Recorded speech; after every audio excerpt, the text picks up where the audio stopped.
We all want to be good. Simple as that. We want to be seen as good and we want to feel that we are genuinely good. But truth be told, we're afraid that if completely scrutinised, if everything was laid bare, there'd be evidence to the contrary that would be found to be not good or not good enough.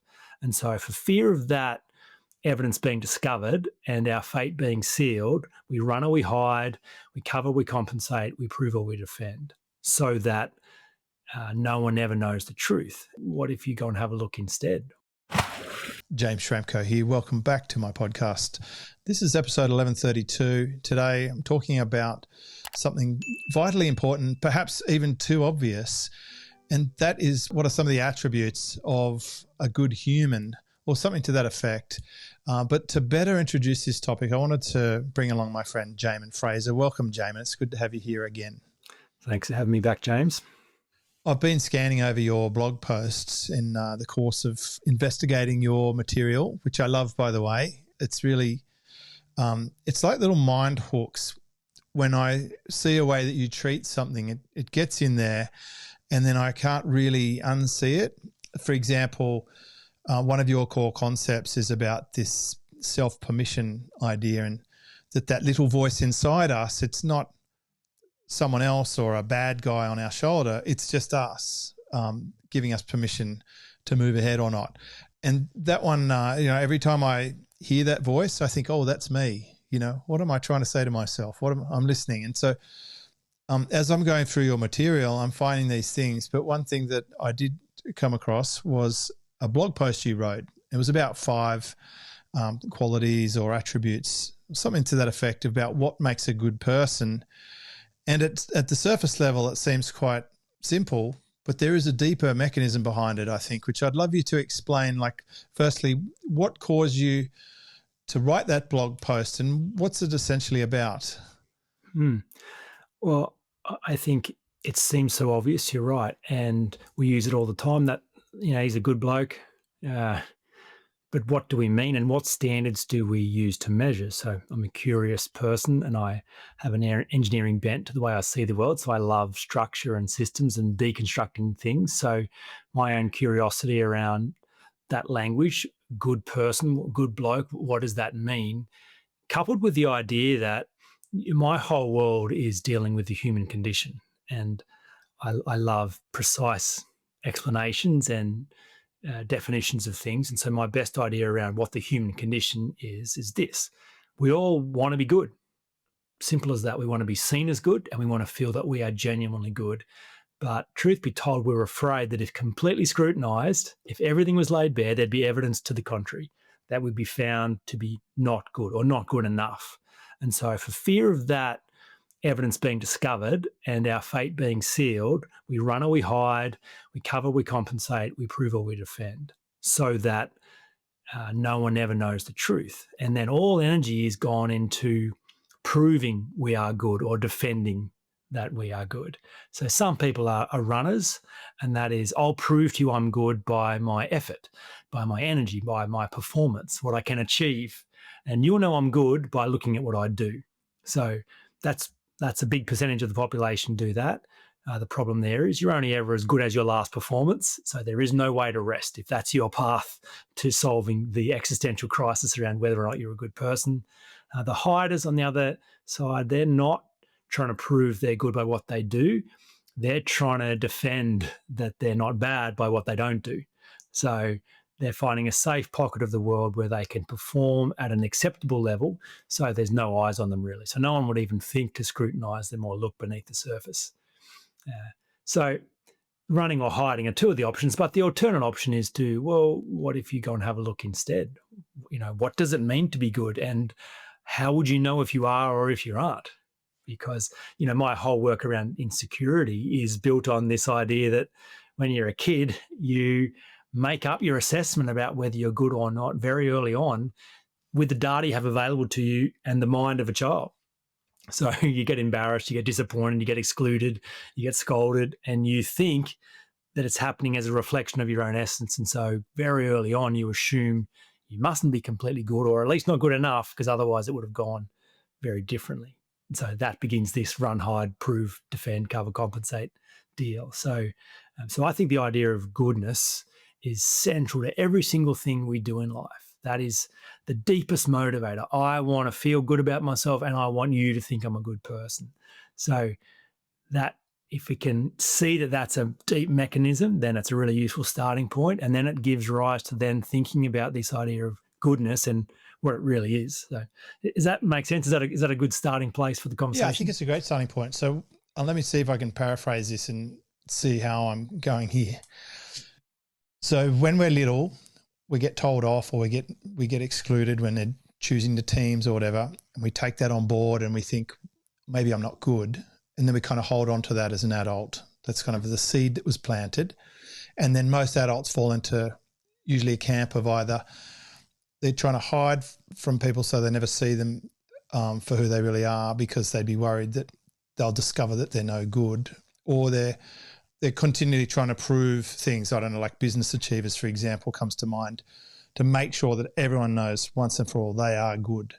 Is that roughly what you're saying? And all to solve the central problem that as a child, their own first assessment of themselves was that there was some inadequacy. There was something not good enough about them. So, and that sets up the whole tension of the human experience. That is the human experience in a nutshell. We want to be good. We're just afraid that we're not.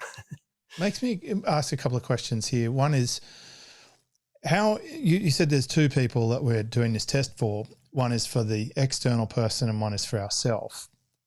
Are they equally split in importance, or does it really matter what other people think? Well, there's lots of stuff you'll read on the internet that says, you got to learn to not worry about what other people think. Stop worrying about what other people think. So the problem is that our core need for significance is an essential aspect of living. I think it's Tony Robbins' finest contribution to the personal development space, his 6 core needs model, and significance is right in there. We must know that we have value, that we matter, and this quest to feel good. So if you haven't resolved this inside yourself, then you must look outside. So therefore, other people's opinion become your only source of reference for whether or not you're good. So you can't just stop worrying about what others think about you until you resolve what you think about you. So, but yeah. if you have resolved that, I guess what I'm saying is, there's no doubt in my mind that some people think the external validation or other people thinking they're good is the most important thing. I've seen a lot of evidence of that. If someone was so sure of themselves and happy inside themselves that they were actually good and it was less important to them for that external, do they get to a point where they have zero requirement for external, or is there still going to be an element to it? So I'll just try this on myself. So I would say that external validation is like cream on the top. I can't say it's not nice if someone notices, someone compliments, someone sees. But if they don't, I'm not in deficit. I still know.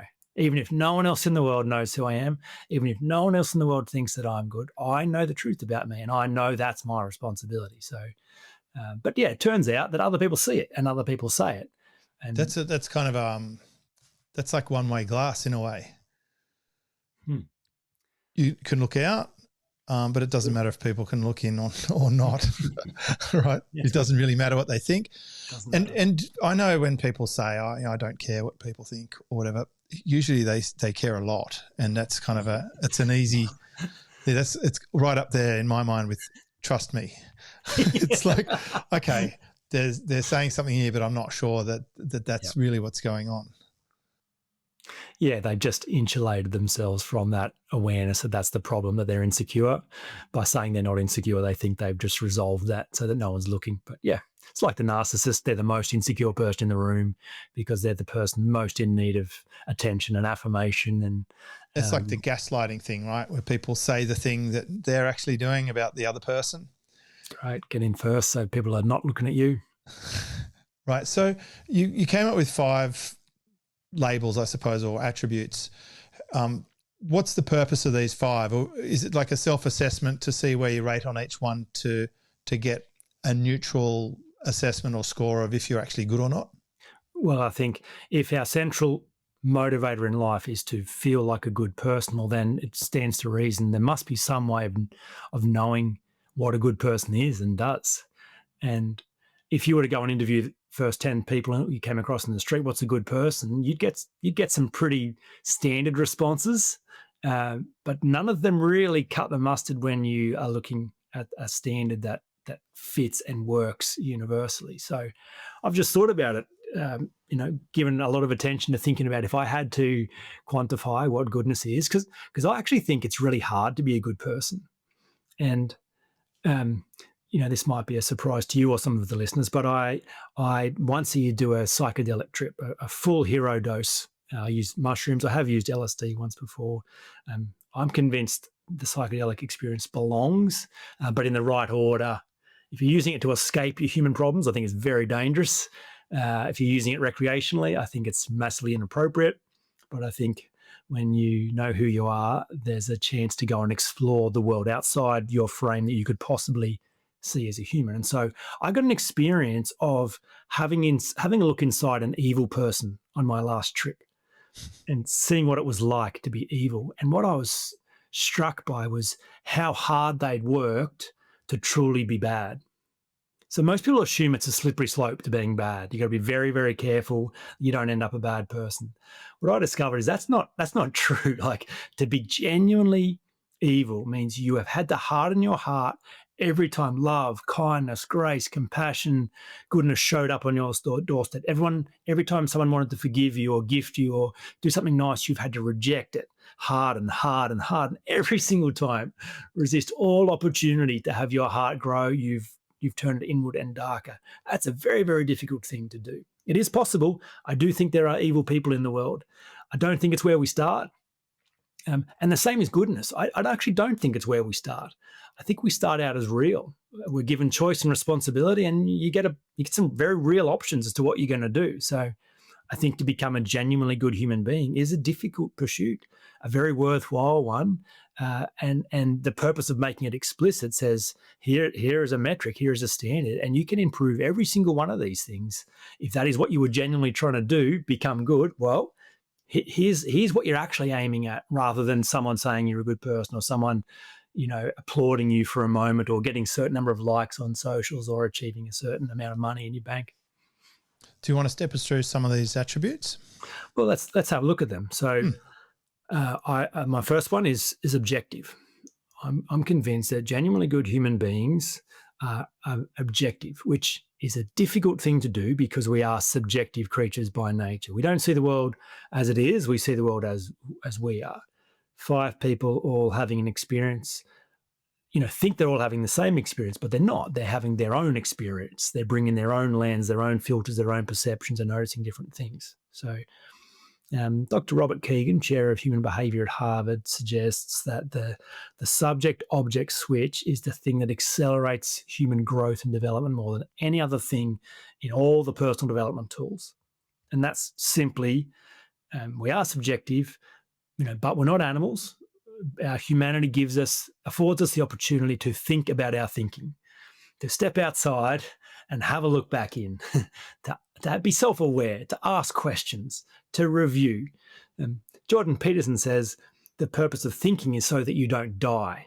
We all have stupid ideas, and if you don't think about them, you'll act on them in the world and it'll go bad for you. So you're supposed to think about your thinking, and that's a very healthy thing. And it turns out it produces good things inside you, because every time you step outside and have a look, you can see things out here you can't possibly see when you're in here. And every time you're out there, it gives you more choice. And when you've got more choice, you naturally make better choices. Just because, we're actually trying to bring peace and comfort to ourselves. We're never trying to hurt ourselves or others. When we do, it's because that's all that seems to be available to us to get our needs met and protect our fears. So the more objectivity you can build into your world, then the more choice you have. And it proves to reason that more choice results in better choices. So objectivity is number one. So any mindfulness you practice, any self-awareness, any exposure to coaching, any reflective exercises, any journaling help. It moves you in the right direction. I'm thinking of you as an example in this case, where you help people. Say people go along in life and they generally, and my mentor used to sort of drum this into me, he's like, people are just in a trance. They're just doing their thing. They're not thinking. They're just They go home from work, they drink a beer, they watch TV, they go to bed, they do the next thing. They're just in the trance of life, doing all the things that people do and not really thinking about it much.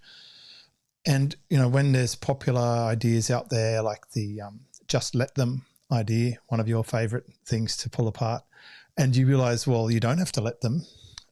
That's like you've transcended above the trance and now you're in a mode where you've got more tools in the tool shelf to deal with situations that come up, and you're basically going to have completely different outcomes.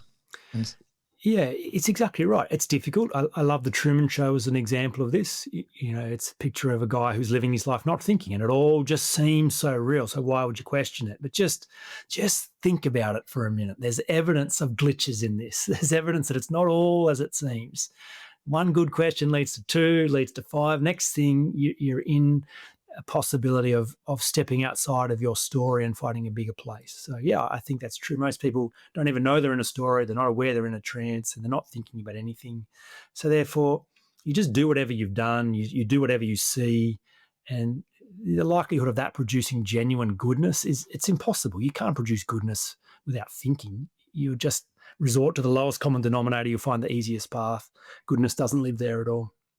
I taught someone the Toyota 5 Whys today, and it was really enlightening just watching the lights come on, because they're in a situation where they have the outcomes of things that have gone wrong, but they don't know how to address that. And I've told them to strip it back with 5 Whys. You always get to the root cause. It's how they transformed Toyota during, after the war with W. Edwards Deming's help. But stripping something back, being curious. In fact, one of the little placards I've got in my kitchen is question everything. That's probably the one piece of advice my crazy lunatic mentor gave me the most. Question everything. He used to just walk around always asking, what's the point? What's the point? What's your point? It was such a common expression that it just forced me into this new thing. Every time something happens, I mean, what are we trying to do here? What's the result we're looking for? And I'd strip it back. Rather than go in auto mode, I'm flicking over it to manual. That's probably how I'd describe objectivity. That's brilliant, exactly, because it gives you a chance to improve it when you ask those questions. So my work around resolving insecurity, I say to people, actually all you need to resolve insecurity is objectivity. Because we're going to go back into a period of your life you have not examined. You have just locked it in place as a child and then assumed your assessment of yourself was accurate and lived as though it was. So you've just locked that in and been uncurious about it. You've just gone, it is what it is. I can't change it. So I'm just living from that place now. But if you're to be objective, and I just use the example, I tell stories the whole time I'm coaching about other people and their defining moments when they first assumed that they were no good. And every story I've ever told to someone else about someone else, they're like, that's ridiculous. It doesn't even make sense. That wasn't about them. That said nothing about their nature. So when you hear someone else's version of the defining moment with which you assessed yourself poorly, you go, clearly the evidence does not prove anything about our nature. But our own story, somehow that's true. So if you can be objective with your own story as you can with someone else's, then instantly it falls apart. There is no substance to it. You can't find the evidence you're looking for. It's hard to do because we're subjective creatures and we gather evidence for whatever we believe is true. So it's hard to get outside of ourselves really to look back in, but it always produces something good. It's easy to do with your help though, isn't it? Well, much easier as well, because get help from someone who doesn't care about you is a clean view. It's like, I'm not invested. I don't need there to be a certain thing. I'm just free to see what is. And it's neither good nor bad. It's just data. So let's have a clean look. Yeah, let's be objective. I do want to do a whole episode around that topic. Fun. Yeah, it's like a Band-Aid, right? You put a Band-Aid on your wound. The Band-Aid doesn't care if it heals or not. It's just there to do its job in a neutral fashion.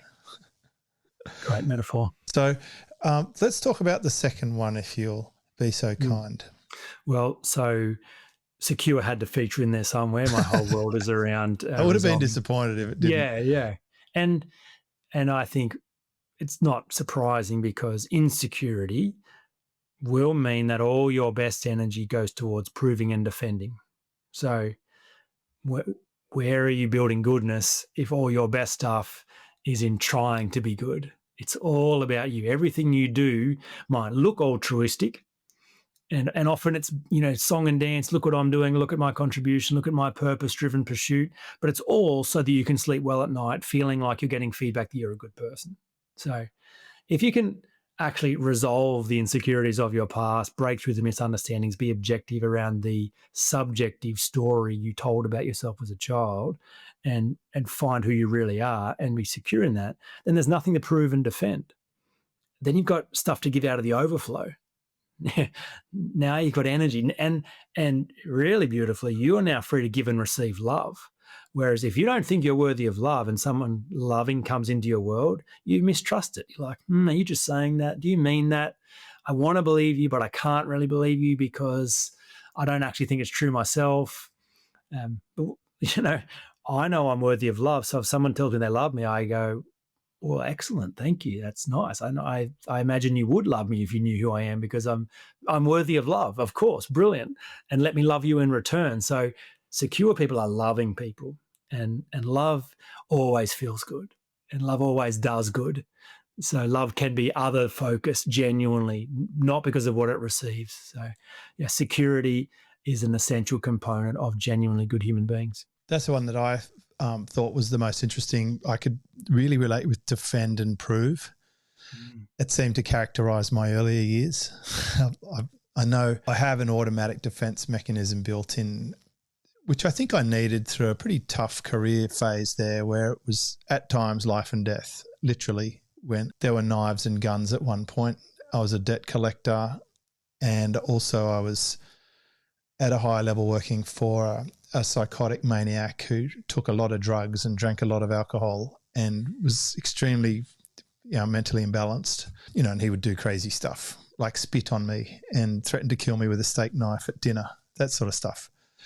So I feel like I had to soften the layers a bit, but I'm not sure where I got it from. But there is some expert out there who says, what would love do in this situation? Have you heard that philosophy? It's central to how I think. I'm not sure who I can point to. Me neither, but I wanted to tell you that I adapted after reading your first book, which I think was the Dealing with the Difficult People book. Elegantly Simple Solutions to Complex That one. Problems. That's a long title. Elegantly. But you can get this on your website, by the way. I'll just put a shout out, jaeminfrazer.com. You've got a link to your books. All the books are great, and I'm working my way through them now. But in that book, I think I was learning about insecurity, and I actually switched that phrase. And this is a few years ago when Dan Dobos, my friend, pointed me to your book, and he's very smart. He's one of the smartest people in Australia. He's like a memory champion. He can remember 500 people in a room. Still blows my mind. Anyway, he said, you should check out this book. So I, of course, check out this book. It was your book. And I switched that phrase to, what would a secure person do in this situation? Every time I'd read an email and I'd get angry or something, I'd think, okay, what's that? How would a secure person react? And recently I was involved in a deal, and this deal would have put $4,000 into my pocket the next day, and potentially hundreds of thousands of dollars over the next few years. But then I did the filter check, like, what would a secure person do in this situation? And there were a few quirks about the deal that I was uncomfortable with. And then they kept escalating the further I got into the deal. And I said no to the deal, which meant that I basically said no to 6 surfboards or a trip overseas with a family in income, because it didn't sit right after asking that question. So I found, for me, of the things that I've learned from you, which is many, that was a really good thing that has potentially changed the course of my life. Because when people say to me, oh, you're very calm and you're very steady and you're well-centered and you're not a big braggart like all the internet bros and stuff, a lot of that came from what would a secure person do in this situation? And by answering that question for myself, it had compound effects. So this probably probably leaning back on objectivity here, but security was the one of the 5 that I think I've made the most improvement on over the years. Incredible. And I'm sure this is how the world gets healed. One person at a time with courage and kindness, being willing to go back and review the stories they've told about themselves, face their deepest fear about themselves and resolve it so that they can come into the world with nothing to prove and defend, because then it increases their goodness. Then all you get from them is good. And it's confusing to people because I've got clients who would define themselves as empaths or people pleasers, or they're just servants, and they think that's what a good person does. But it's what an insecure person does. An insecure person goes last. An insecure person tries to do what everyone else wants them to do so that they can feel like a good person. So they get the feedback, oh, you're such a good person. It's not actually about doing anything good for someone else. It's just trying to solve the existential angst of, I want to feel like a good person. So if you know you're a good person already, well, then there's nothing to prove and defend. You can now act genuinely, compassionately, kindly, empathetically when you want to, when it works. Sometimes the biggest contribution you make to a person is saying no to them. An empath can never do that. A people pleaser can never do that. So they become enablers. They keep people stuck in their dysfunction because they've always got to say yes. So that's not good.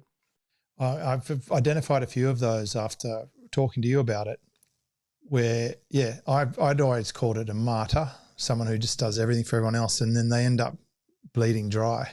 They do. And it's basically unresolved things from before that have, and you said something to me that also stood out, which is that it could be too late for some people. I guess if they're right at the end of their life and they've done this their entire life, that must be extremely difficult to confront. Yeah, I represent it like a bell curve, which people get offended about all the time. But the thing about a bell curve is it includes the entire population. So it just says it's hard to resolve insecurity when you're young and when you're old. It's not impossible, just really hard and very unlikely. So it's more likely that a young person's not ready to face the fears and still getting energy from that. And an old person has tied their flag to the mast and has gone, this is who I am. This has been my strategy. If I'm wrong about this now, I'm wrong about my whole life. It's too costly. It's too hard. And I don't think it's dramatic to say that unresolved insecurity ultimately leads to madness. I think if all your best energy is constantly geared to prove and defend, you become hyper vigilant. Everything is an attack. And your whole system, descends into chaos, or everything's a threat. So I think it can be too late, and it does get too late for people. Then they're never coming back. So, sounds dramatic and intense, but I think that's what you observe in the world. That would map pretty closely to a superannuation investment curve, I imagine. Young people are spending it all on on V8s and beer, and old people are like it's all done and run by the time you're in retirement. So that's a good one. Well, we're 2 down. What comes after security? Pragmatic. So pragmatic person organizes their thinking in a hierarchy of what works. So some people organize their thinking in terms of hierarchy of tradition. So, what does tradition dictate I must do? Sometimes they have religious hierarchies. What tradition meant I had to wear a straw hat to school in the 80s, which I thought was bullshit. There you go. But it's the rules, right? And you can't question it. Why are we wearing boaters? Even ties, it just doesn't make any sense to me. Doesn't make any sense. But if you're not pragmatic, it doesn't matter whether it makes sense. It's like, what have we done in the past? So tradition, or some people have religious ideology that governs their thinking. So how ought I behave according to this, religious textbook? And some people are around family. So, the culture of their family dictate how they ought to behave and think. Some people are politically governed by, I'm a liberal, or I'm a conservative, or I'm right wing, or I'm left wing. So this is how I must think, and my whole thinking is filtered through this map. So a pragmatic person is free because they're objective and because they're secure. They're free now to find good ideas wherever they exist in the world, and to hold things tightly and loosely at the same time. So if you're governed by what works, then you hold on to things that work really tightly until the very moment someone comes along and says, watch this idea works even better than yours. And you're like, I'm not tied to this idea. I'm tied to it working. So I'll piss this idea off. Give me that one. That's better. And then you hang on to that as tightly as you can until such time as you can see further, or someone introduces you to an even better idea. So it just frees you to find wisdom wherever it exists. If you find wisdom in the Bible, brilliant. You don't have to be religious. You don't have to submit yourself to an ideology that governs everything. You find something that worked, give me that. And then you find some atheist who says something else, that's excellent, give me that. Then some scientist, then some Hindu, then some Buddhist, then some child, then a dream. It's just the freedom to be intelligent and rational and constantly improve the quality of your thinking. It just gets things better. So I think these do all coexist. So you can't be pragmatic if you're insecure, and you can't be pragmatic if you're not objective. But together, objective, secure, pragmatic people, they solve important problems. They're constantly curious. They're constantly innovating, and the fruit of that, it's genuinely good. This is one I relate to very strongly. I feel it's closely aligned to what I do for a living, and it describes how I live my life to a T. I mean, even as far back as I can remember, I was always into Lego and building things. I used to be in a playpen in the garage, according to my father, when he was working on cars, with my little rubber hammers and spanners and stuff. Like, I'm the person who pulls open a new toy or machine and just starts making it work without reading the instruction manuals. Although today I received a new machine and I did open the instruction and check the first 2 steps, because I've learnt from experience that gives me a better payoff than making the first few mistakes. So I've even adapted that. Maybe that's being pragmatic on top. But this step I really resonate with. And I wonder if it goes hand in glove with concepts like sunk cost and opportunity cost. And I'll explain what I mean. Someone I work with, and I think you know this person too, is so good at dumping things when a new thing or a better thing comes along. Not unnecessary. He's not like bright, shiny object. He will immediately drop or let go of a dead idea the second a better idea comes. And I actually said to him, you are really good at this. A lot of people I work with, they hang on and cling on to the past, and they have so much sunk cost invested in it.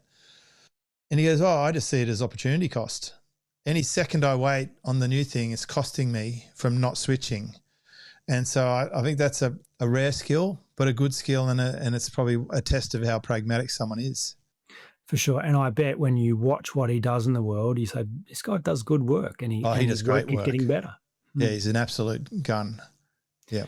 And I love what pragmatic people do in terms of thinking and being curious as well. So I hear all the time the idea that, it takes a long time to rebuild trust.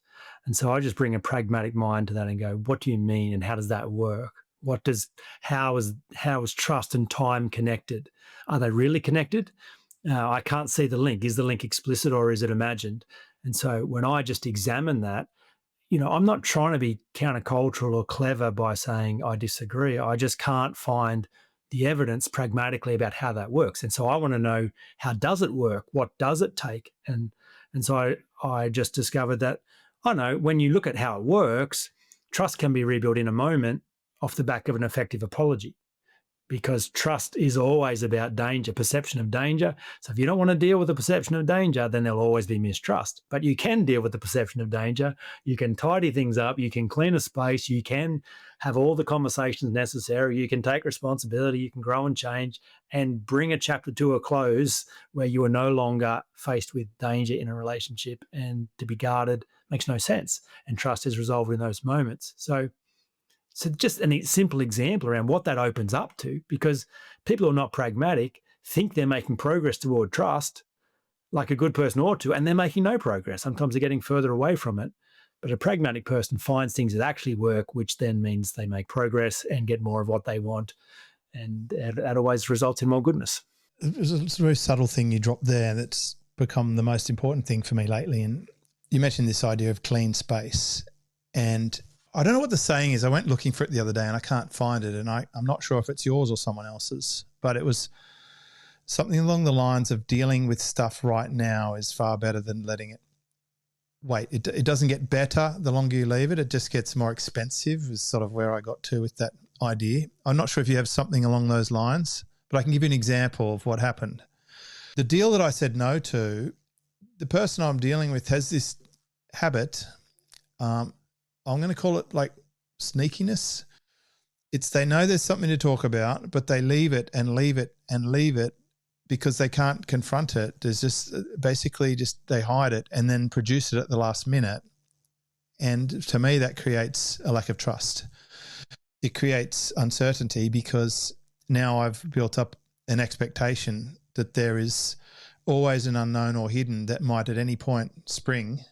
And so what I've done personally, again, it's largely due to your influence, is when I'm not comfortable with something or when I'm not feeling right about something, I just say it. Like a simple example, maybe I've got to do a podcast at 1 o'clock in the afternoon. I'll just tell my wife I'm doing a podcast at 1 o'clock. I won't wait until lunchtime to say, oh, by the way, I'm going to just whip upstairs and do a podcast, because she might be upset. We might have had plans to go do something else. So I just get it out early. And I found it's rewarding me to get things out, get them clear, even if there is a small bit of friction or whatever, deal with it on the spot. It never festers or gets worse if you can get it out early. I'd love to get your take on this. It is something that I've lived by, and growing up in church culture, there was an idea, don't let the sun go down on your wrath, was kind of how it was framed in a biblical setting, which was always try and sort things out today before they go into tomorrow. But being pragmatic about it, you just see what happens if you deal with it when it's small as opposed to what happens when you deal with it when it's bigger. Like, it's easier when it's smaller and more effective. If you can nip it in the bud, then small things stay small things. Most unresolved conflict is a big thing only because it was an unresolved small thing. It never started out as a big thing. So if you can be pragmatic, then there's no conversation about which is better. Like, it's better to deal with it now. The problem is people are insecure, and so the thought of being wrong, the thought of facing the consequences, the thought of being seen a certain way gets in the way of their ability to deal with things in the moment. They're afraid of conflict. They're afraid of not being liked. They're afraid of judgment. And so that overrides their pragmatism, and so they don't do it. So again, your ability to be pragmatic proves security, because you're like, yeah, I'm okay with who I am. I'm okay with this decision. So however you handle this, it'll be okay, and it won't change how I feel about myself. Might produce a bit of conflict now, but better to deal with it here than there. So a person that holds things off and doesn't bring it up is most likely more insecure. Well, yeah. So it's like the impediment to apologizing is always insecurity. You look at Donald Trump. He cannot apologize because the thought is, if I've done wrong, then I am wrong. Back to the human condition. We all want to be good, afraid that we're not. So any mistake. Do you remember his Kavifi text back in the day? Kavifi, no. Remind me. Well, it was a late night text on the toilet, like 3 a.m. He meant to write the word coverage and misspelt it and wrote Kavifi. And in the morning at a press conference, journalist said, "What's Kavifi?" And he's like, "Oh, yeah, there are 5 people in the world who know what Kavifi is. It's a thing, but I can't tell you what it Right. is." So to the end. Yeah, hang on. But Teflon Don, he's got some staying power. That guy, he's a lesson. Well, you think that'd be really easy just to go, I made a mistake. I was in the middle of the night. But even then, it's just like, no, I don't make mistakes. If I make a mistake, then I am a mistake. Then you see something bad. So it's Teflon. So you build such a persona around being right that you can never apologize, never take a backward step. It's always a deflection, gaslight. So that's not good. That doesn't produce anything good in the world. That brings some meaning to an old expression that I've always used as a leader and teaching people with team about the 4 stages of a fire in business. Like, the first stage is a kid playing with matches. The second stage is they've lit the match and now they're looking for things to burn. The third stage is it's burning and it's getting pretty bad. And the fourth stage is the thing's up in flames and it's impossible to fix. And a lot of leaders are running around dealing with fires. And I sort of say, listen, better to just lock up the matches. That's ideal. But if you can catch things early, it's better. And now I realize applying that to my personal life, it makes so much sense as well. And the reason people don't come to you and say, hey, listen, I lit a bit of a fire is because you might think they're bad, and now it plays into the hands of their 5-year-old self who said you're bad because you weren't picked in the red versus blue team. You're the last pick, so therefore you're a bad human. Again, so then it produces bad things. You hurt yourself and others, and fires get lit, they're destructive. So you're right, it doesn't produce goodness. So yeah, and is it because they're not objective? They don't realise there's tools that could have fixed them. And I bring that up because you said something classic, like a whole bunch of the people that you've coached ended up in a divorce, and you've said to them, well, before you do that, why don't you start training the person you're with, at least as a practice run, or for the next one, because you're going to have to train the next person anyway. You might as well start with the partner you've got. And so they probably didn't have those tools in the toolkit, and that's how they got in that situation in the first place. It's exactly right, and part of them being in a trance, not thinking, and being subjective. So it never produces good outcomes. There might be a nice person, but you can't call it objective goodness. What comes after pragmatic? Ambitious. So I like that these are surprising. I've never heard anyone say ambitious would make their list of genuine good qualities, but it belongs, because to desire is human. So in combination with these other 4 things, if you're just ambitious and you're insecure and you're subjective and you're not pragmatic, well, you could be a pretty dangerous person. But to desire is human. So there's only one of each of us, and we have a unique gift to bring. And so if you've got nothing to prove and defend, and you're pragmatic and you're objective, well, then you get to bring your creativity to solving important problems off the back of what you would like to do. You get to bring your heart to the world. And you are, like, good people are ambitious to do good work. They're ambitious to solve important problems, to make the world a better place, to ease suffering.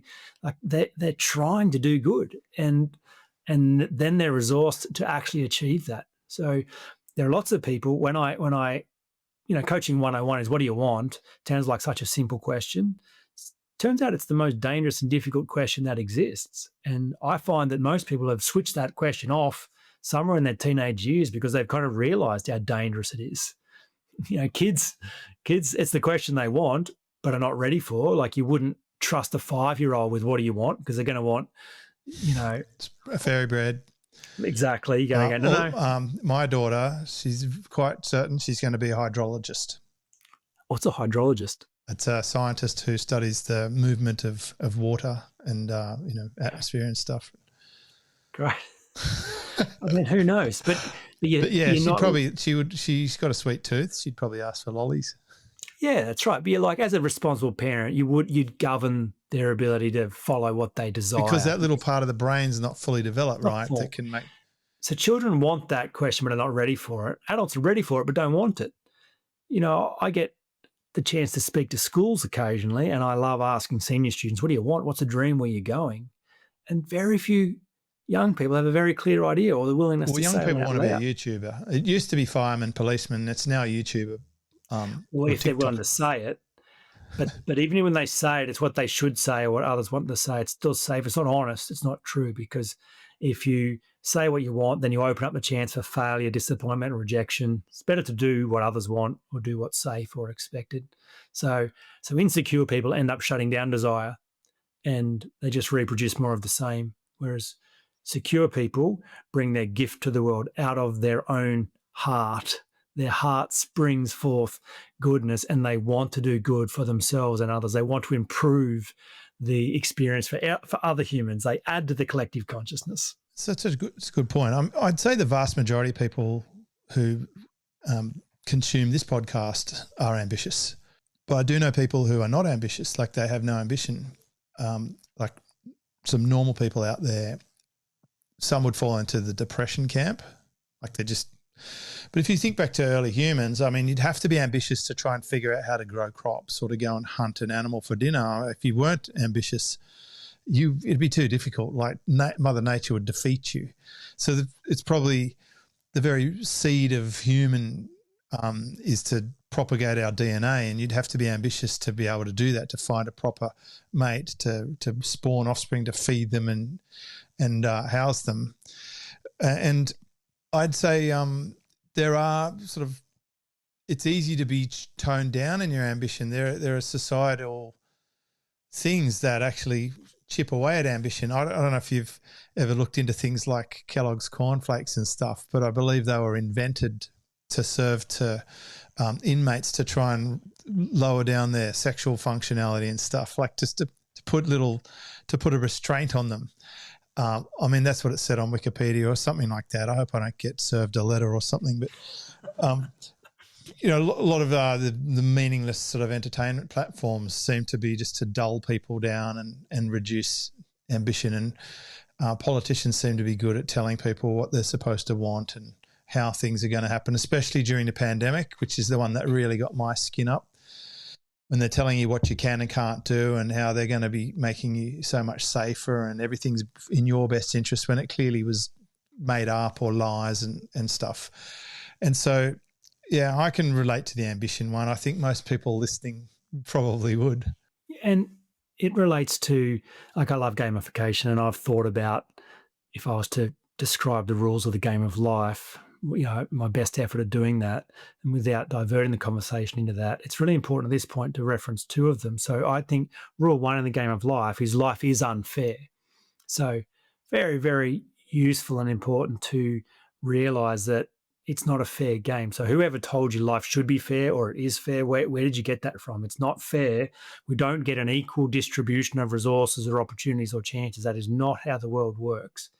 And so every single person has a justified reason to play the victim card, where they've genuinely experienced misfortune, injustice, calamity, disaster, reasons why they would be entitled to not go after what they want, or they couldn't have what they want. The problem is it's a trick in the game. So if you realize the game is not fair, then every time you play the victim card, you got to go sit on the bench. Like, it's like the game goes on without you and you're out of the game now. Because rule two in the game is life rewards desire, not deserve.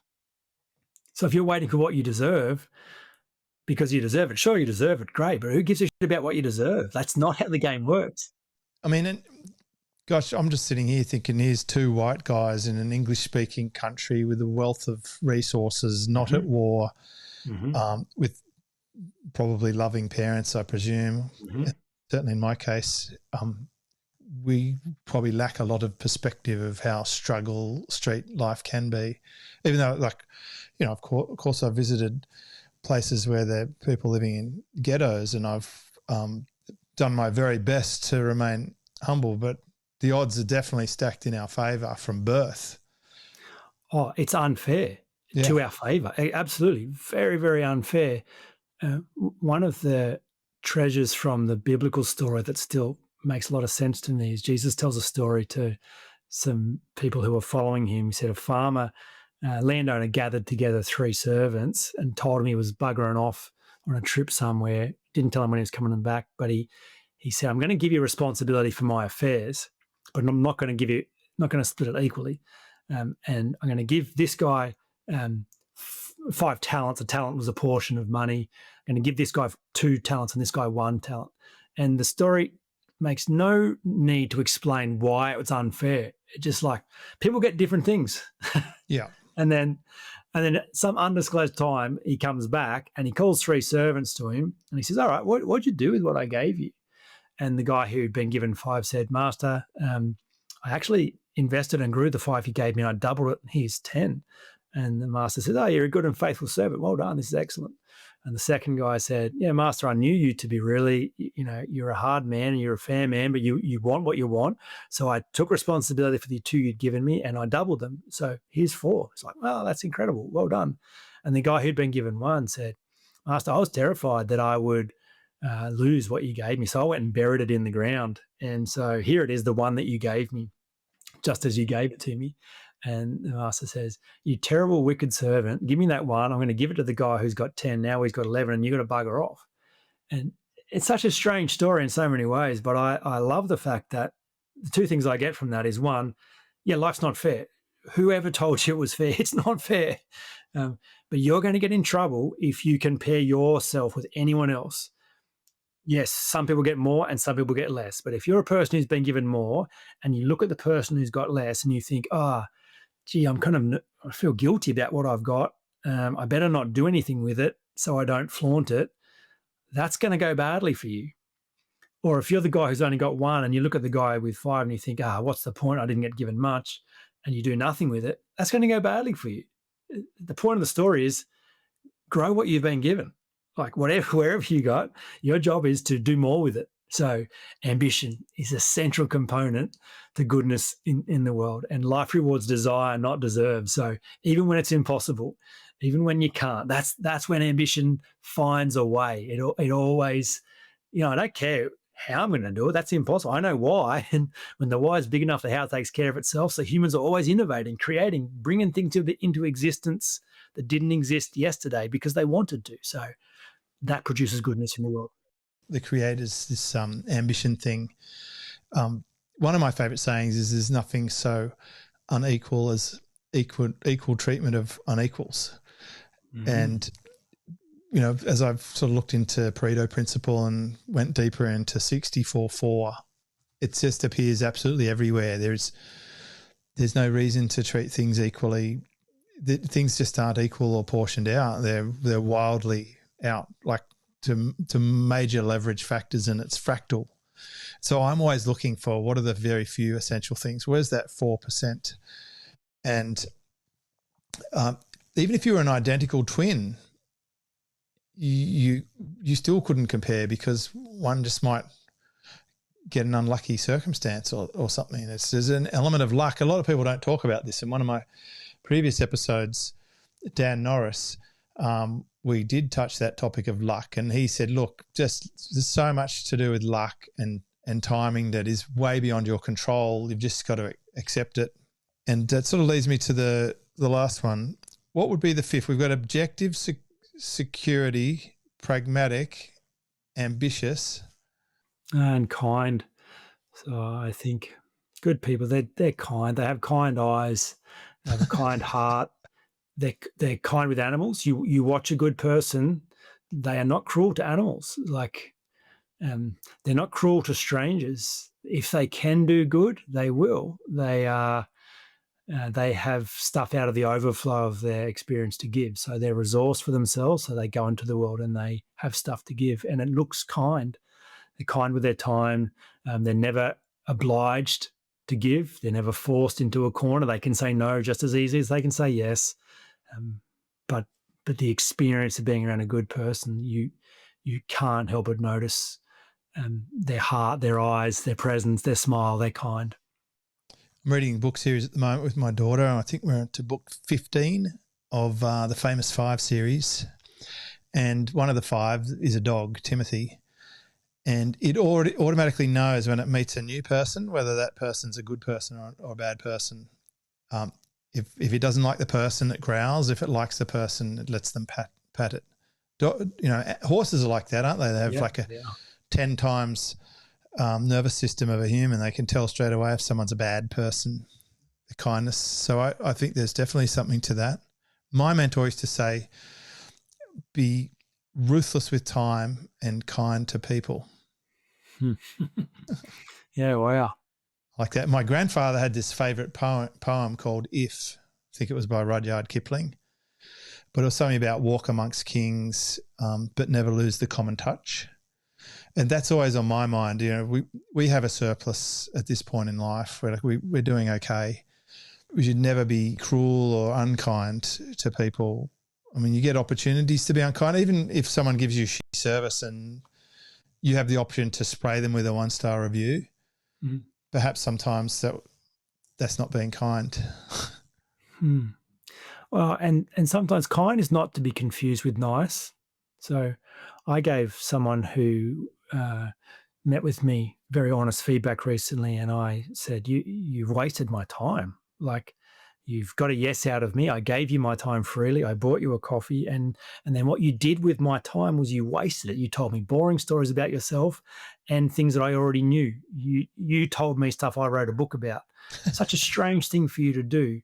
So this is what love looks like right now. This is what a good person does. A good person looks you in the eyes and says, you wasted an opportunity and now I must leave. So kind is not nice sometimes, but that was kind. That was me like giving a loving response with an opportunity for her to hear something that gives her a chance to do it better next time. However she receives that, I knew that was the truth. I'd love to share something with you, Jaemin. I get invited to coffee a lot. Hey, you want to catch up for a coffee? Hey, I'm in Noosa. I live in Noosa, right? So everyone comes to Noosa from Sydney and Melbourne. Hey, I'm in Noosa. You want to catch up for a coffee? I'm like, listen, if we did catch up for a coffee, what would we be talking about? And they say this. I say, well, then tell me. And then we deal with it. And I don't have to do the coffee. Now I don't waste an hour of my life and 20 minutes each way and then end up paying for the coffee because I'm generous and a good host. And that was a big thing. Like there is this sort of implicit expectation that if someone knows me on Facebook and they happen to be in the same place I live, that we must meet. And so getting out of that has been, and I don't want to sound cold or callous. Someone's listening to this thinking, I'm going to be at a nuisance. I'm definitely not going to ask you. It's not because I don't like other people or whatever. It's just that I have such a really clear routine in the way I like to do things. Haven't built a lot of space to do that kind of meetup where they tell me stuff I'm not interested in. But, if there's certain things that I will do, just to put that out there, there's still a chance. But it's like that balance between, like, I don't want to come across as cold or arrogant because I'm not, but I've just, I'm busy I do my things. I do a podcast, have a surf, I do school drop-offs, I watch Netflix. Thing, that's kind to you because you know what's good for your heart. Yeah, it is self-love. And so an insecure person can't do that. An insecure person has to say yes in case a person says something bad about them. So they're constantly doing those things, hating it on the inside, regretting the situation, thinking bad of the person who's got a yes out of them. And it's an act of great betrayal to themselves. Where you go, do you know what? I know how my world works. I know when I do my best stuff, I do good work for others. People benefit from me. I bring my gift to the world. So yeah, it's an act of unkindness to myself. Really has been one of the hardest things is to say no in a nice way, and because you would think it's being unkind to the other person. Jaemin, this is every time I talk to you, I learn something or it reinforces something that I've learned from you even deeper. And as I navigate through life, I feel like I'm getting a better and better toolkit.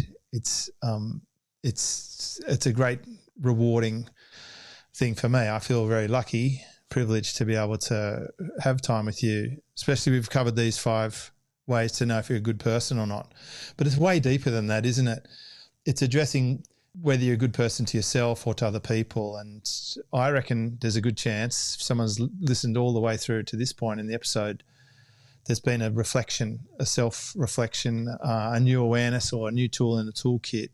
What advice would you have for someone who wants to be a good person? It's always an invitation back to the start, and that's where the assumption is that you're not good, and that's your whole life has been built on that assumption, and then all the effort and energy to prove or defend, it's wasted. Not to say you can't do it and it won't become who you are, but the whole process is you must. If you want to live an effective life, you must go back and review the data of your childhood and face the insecurity. That's what will get in the way the most. Hardest thing to do, but the most meaningful adult work we do. Which of your books at jaeminfrazer.com is the most relevant to this topic? So these aspects, the 5 most surprising qualities of genuinely good human beings, is in the latest book, The Self-Permission Method.